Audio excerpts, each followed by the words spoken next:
वैसे तो दोस्तों हर साल दुनिया में लाखों करोड़ लोग कैंसर, HIV जैसी दूसरी जानलेवा बीमारियों के कारण मारे जाते हैं। कुछ ऐसे भी हैं जो जीना ही नहीं चाहते।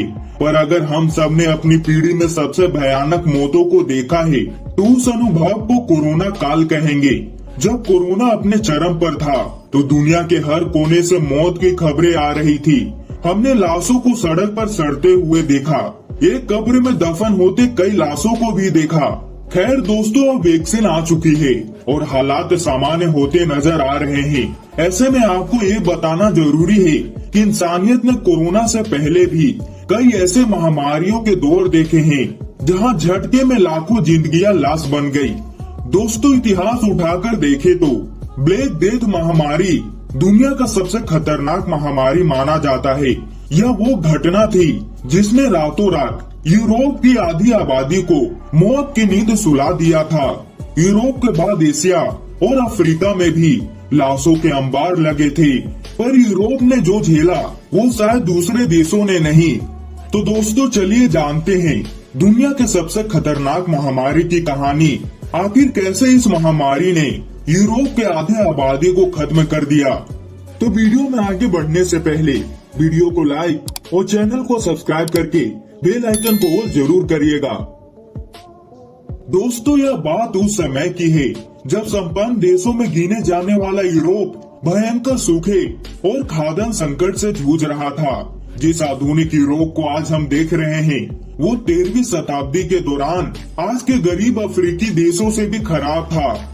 विकास ज्यादा हुआ नहीं था, इसलिए रोजगार के विकल्प कम थे और लोग खेती पर ज्यादा निर्भर थे। ज्यादा पढ़े लिखे लोग नहीं थे, इसलिए मेडिकल की सुविधा ज्यादा नहीं थी। अगर कोई परेशानी आ जाए या प्राकृतिक आपदा तो जनता के पास ईश्वर के दरवाजे खटखटाने के सिवा और कोई रास्ता नहीं था। 1315 ईस्वी के दौरान महीना अक्टूबर, वैसे तो तारीख इतिहास में भी दर्ज नहीं है, पर वो ना भूल सकने वाला दिन था। लोग अपने रोजमर्रा के कामों में लगे थे।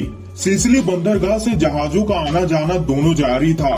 कुछ लोग अपनों के लौटने का इंतजार कर रहे थे जो जहाज में गए थे। जैसे जैसे दिन आगे बढ़ रहा था बंदरगाह पर जहाजों का आना शुरू हुआ। इंतजार करने वाले लोग खुशी से झूम उठे। सभी लोग बेसब्री से जहाज के गेट की तरफ देख रहे थे कि कोई दरवाजा खोले और लोग बाहर आए, पर काफी देर तक जहाज से कोई नहीं उतरा। जहाज में कोई हलचल भी नहीं हुआ। ऐसा लगा जैसे जहाज पर सामान के सिवा और कुछ नहीं है, पर वहाँ था लाशों का ढेर। जहाज का कप्तान किसी तरह जहाजों को बंदरगाह तक ले तो आया, पर उसमें एक भी जिंदा आदमी नहीं था। किसी को कुछ समझ नहीं आया। लाश उतारने का सिलसिला शुरू हुआ। जो अपनों के चेहरे पहचान रहे थे उनकी मुंह से चीख निकल गई। पीछे आ रहे जहाजों में भी कुछ लोग थे जिनकी सांसें चल रही थी। उन्हें उतारकर राहत शिविरों और चर्चों में पहुंचाया गया। लोगों के शरीर धीरे धीरे काले पड़ रहे थे। जिसे जो समझ में आया वह कोशिश करने लगा। लाशों को एक साथ जमा किया गया। उन्हें दफनाने के लिए जमीन की खुदाई शुरू हुई। 2 दिनों तक लाशों को दफनाने का काम हुआ। जो बीमार थे उनमें भी मरने वालों की दर बढ़ने लगी। दोस्तों, हालात ऐसा हो गया कि शहर का एक वर्ग कब्र खोद रहा था, तो दूसरा वर्ग लाशें दफना रहा था, तो तीसरा वर्ग लाश बन रहा था, और एक चौथा वर्ग जो जहाज पर नहीं गया था पर फिर भी बीमार हो रहा था। जहाज से आई मौत यूरोप में फैल गई। असल में ये महामारी प्लेग था। वह प्लेग था ये हम आज जानते हैं, पर उस समय तक कोई नहीं जानता था कि आखिर लोग मर क्यों रहे हैं। हर दिन हर गली से रोने की आवाजें आती। इतने लाशें थी कि दफनाने के लिए जगह नहीं थी। जब ये सब थम गया था तब जो शोध हुए उनमें पता चला कि यह भयानक मौत चीन की देन है। प्लेग के फैलने के लिए चीन को जिम्मेदार ठहराया गया।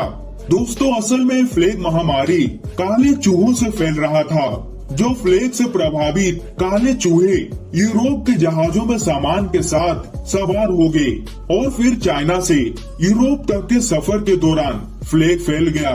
सिसिली बंदरगाह पर लोगों ने अनजाने में ही लाशों को उतारा और उन्हीं के साथ यूरोप में प्रवेश कर गया प्लेग।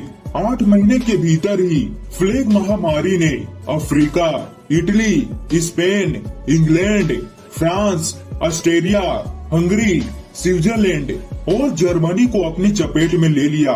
दोस्तों, इस महामारी के कारण इंसानों के बाद जानवरों ने भी दम तोड़ना शुरू कर दिया। बताया जाता है कि मरने वालों की संख्या पहले 1000, फिर लाख और फिर लाखों में पहुंच गया। एक अनुमान के मुताबिक 1350 तक प्लेग महामारी के कहर से यूरोप की 40% आबादी मौत के मुंह में समा चुकी थी।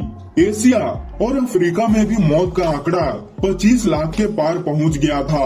प्लेग ने पूरे यूरोप को 3 साल अपने चपेट में लिया रखा।